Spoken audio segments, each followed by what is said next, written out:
Du jour choisi par le bon Dieu. Nous avons choisi ce jour-là en nous adressant à Dieu le Tout-Puissant. Parce que c'est lui seul qui résout les problèmes des croyants. Nous nous sommes adressés à lui pour prier pour Mouhamadou Ngom Farba. Tout à l'heure, c'était un moment de prière où nous avons eu la présence de toutes les familles religieuses du département de Podor, du département de Dagana,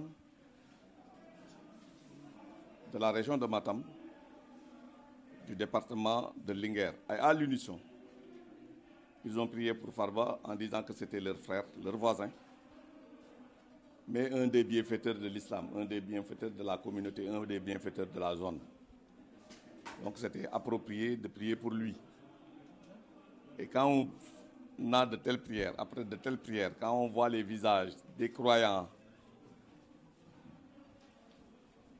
on sent la foi, une foi très profonde. Et ça, cette prière-là, Dieu l'agrée et l'accepte. Et nous sommes croyants, nous espérons, parce que c'est ça l'attitude d'un disciple, c'est l'attitude d'un croyant. Nous espérons de façon très favorable que Dieu va accepter nos prières. Et très bientôt, l'injustice qui s'abat et qui continue de s'abattre sur Farba Ngom va s'estomper. Parce que le pouvoir appartient au bon Dieu. Il en donne une petite portion à certaines personnes qu'il a lui-même choisies, mais en leur disant d'être auprès de ces créatures, essentiellement de l'homme, celui qui ne le sait pas. Dieu a dit qu'il en fera son affaire personnelle. Donc ça, ce n'est pas notre affaire. Nous, notre affaire, c'est de prier pour que Farba retrouve la liberté. Vous avez un message à lancer à l'endroit de la justice? Oui, la justice dans cette question-là, moi, je pense que nous avons une bonne justice. Parce que les gens, quand on est... Nous tous, moi, je viens de gagner un procès parce que je me suis retourné vers la justice. Donc, je crois à la justice. Donc, sur cette affaire-là, la justice n'est pas encore intervenue. Le problème est purement politique. C'est un ministre de la République qui s'est prononcé, qui a annoncé un verdict et a appliqué le verdict contre un député. Ensuite, ils ont vu que ça ne marche pas. Ils ont convoqué l'Assemblée nationale. Là aussi, c'est politique parce qu'ils ont une majorité écrasante de députés. Et là, je dis aux députés, il faut qu'ils fassent attention quand même. L'immunité parlementaire, ça défend pas. C'est pas seulement pour les députés de l'opposition et ils vont s'en rendre compte très bientôt parce qu'avec leur bataille là, ils vont avoir plusieurs camps. Et ça risque de se retourner contre ceux qui sont aujourd'hui prompts à aller lever l'immunité parlementaire de leurs adversaires. En tout cas, ce n'est pas la justice, non, c'est Ousmane Sonko, le président Diomaye Faye et leur gouvernement.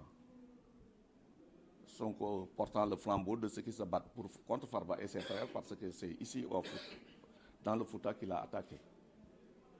En leur disant, c'est lui pour qui vous votez. Ce sera la dernière fois qu'il participera à des élections. Ensuite, il revient, il dit que maintenant, il est majoritaire parmi les gens qu'il avait menacés. On verra. En fait, tey ñaan ngeen pour Farba Ngom ñu mën ko bàyyi am nga yow mel na am yàq yi dañ ko mën a bàyyi moom. Ah man xam nga tey bis bi bisu aljuma la muy bis bi nga xam ne yàlla moo ko taamu ci bis yi muy aljuma 13 ci weeru koor 13 nag ci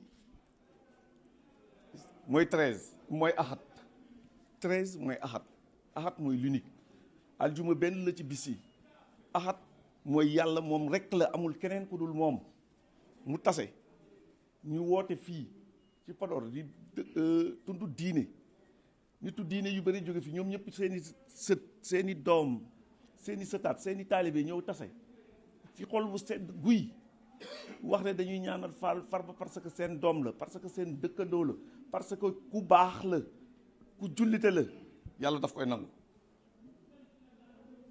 nit nag doo wax ba jullit nag bu ñaanee day ñaan rek nangu jàpp ne yàlla day nangu ñaan bi ñun tamit jullit bu dekk loolu lañ jàpp yàlla da koy nangu te jàpp nañ ci lu mu gën a gaawee Farba dina dellu si ci njaañam liñ ko teg bi nga xam ne teguñu ko ci yoon di ko jéem a jaay doole kenn amul doole ko dul yàlla ñi koy jaay doole nag delloo nañ leen nañu xaal ne kenn rek muy axat moo am doole ku ci nekk boo yaakaaree ne am nga tuuti ci nguur am nga nguur gu rëy déedéet comp la ci nguuru yàlla bu la yàlla jox ba pare ba mu la koy jox dafa am lu mu la wax na nga taxawu miskin yi na nga taxaw ci dëgg na nga dëgëral dëgg boo defee safaan ba loolu ñun duñ ci wax ñun li ñuy wax daal mooy ñaan nañu yàlla bi baax bi nga xam ne mooy bay te jàpp nañu ne may nañu mooy Farba dinañu génn.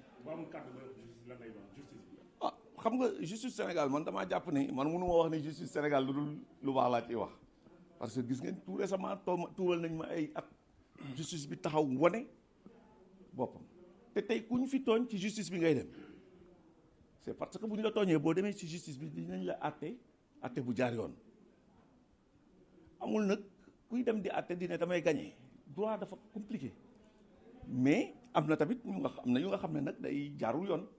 mais justice bi booy wax justice bi justice Sénégal amul problème maintenant nag am na ñenn ñu nga xam ne am na nuñ koy dundee loolu gis nañ ko mais nit ñi xam nañ ko mais tey sunu justice en tout cas lii ci affaire Farba bi wane nañ seen bopp dañoo bañ dugg ci yëf mbir mi ba ministre bi moo dem def accusation li nga xam ne procureur moo ko waroon def ministre bi moo dem accusé premier ministre di menacer. defe naa loolu waa Pastef war nañ wax ak moom nañ ko wax nañ koy yedd tuuti parce que daf leen a yàgg dugal ci guuta nañ koy yedd tuuti muy bàyyi mais ñun bu mu ñu song nag ñun kenn duñu song. jërëjëf. merci. jërëjëf. voilà on a fait après ñu jox la bi.